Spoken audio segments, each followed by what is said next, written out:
Assalamualaikum warahmatullahi wabarakatuh. Pada kesempatan kali ini, kami akan mempresentasikan tentang identifikasi tingkat keasaman tanah gambut menggunakan logika fuzzy inference system. Kelompok kami terdiri dari Dava Zain Suryana, Muhammad Faisal Sarhab, dan Nur Afifah Aulia. Saat sekarang ini banyak cara petani dalam hal menanam tanaman. Salah satu caranya dengan memilih lahan dan tanah yang tepat dengan melihat keasamannya. Untuk melihat keasamannya dapat menggunakan alat soil tester, namun harganya cukup mahal.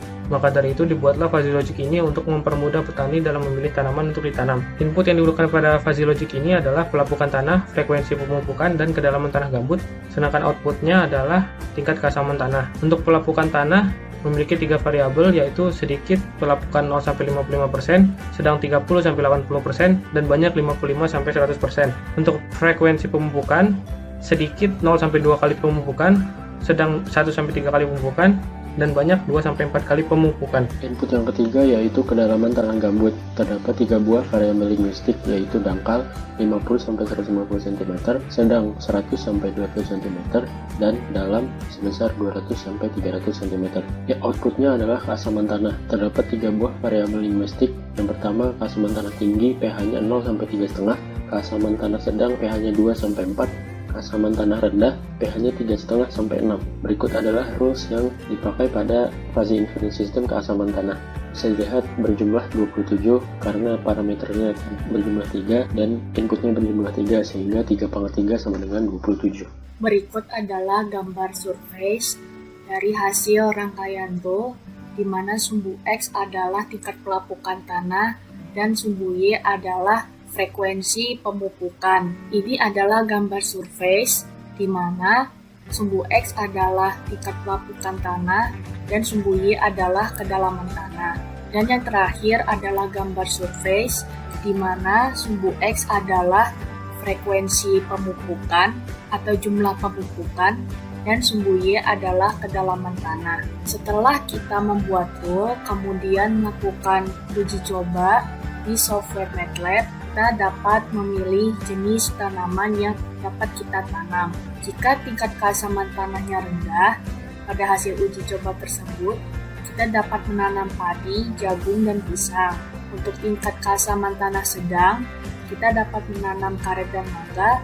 Keasaman tanah tinggi, kita dapat menanam rambutan. Berikut kita lakukan percobaan. Kita masukkan pelapukan tanah sebesar 100%, kemudian penggunaan pupuk sebesar 4 kali, dan kedalaman sebesar 250 cm. Bisa dilihat keasaman tanah yang didapat adalah 1,22, yang berarti keasaman tanah tinggi. Project consists of Satira Bintang Paningit and then Hani Khairunisa and Abizar Agifari. We will explain about our project COVID-19 symptom. And then for explaining the input of the COVID-19 symptom will be explained by Hani.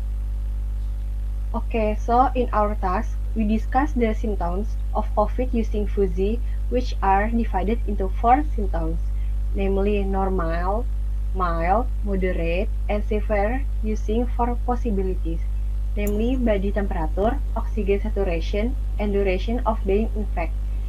And the last is intensitas pernafasan with COVID, which are divided into 4 categories. In body temperature, we divided this value into 3.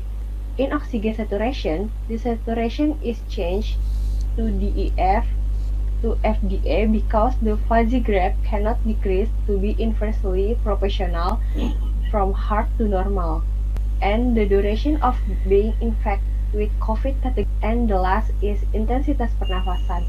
For respiratory intensity, for the 3 categories, a total symptoms value of 207 possibilities was obtained from 4 to the power of 4, which was influenced by the 4 categories of COVID above, and the diagnosis results were obtained as normal, low, middle, and high symptoms. And the explanation will be explained again further from Abizar. So this is the rules of our project we use for input in this project. First is temperature, second is saturation, third is the length of time exposed to the virus, fourth is respiratory intensity. And then We combine all of this input until they match each other, and finally we get total 81 roles in this project. Next explanation by Bintang. We view the surface first. So the surface we can see the surface of our program, which is in the x-axis the saturation oxygen, and then the y is temperature body, and the z is COVID symptom. So we take the example. If we have the 39 degrees of body, so we have the saturation about 96, which has the day of COVID until 28 days, and the value is 199, which is become the height. This is the height.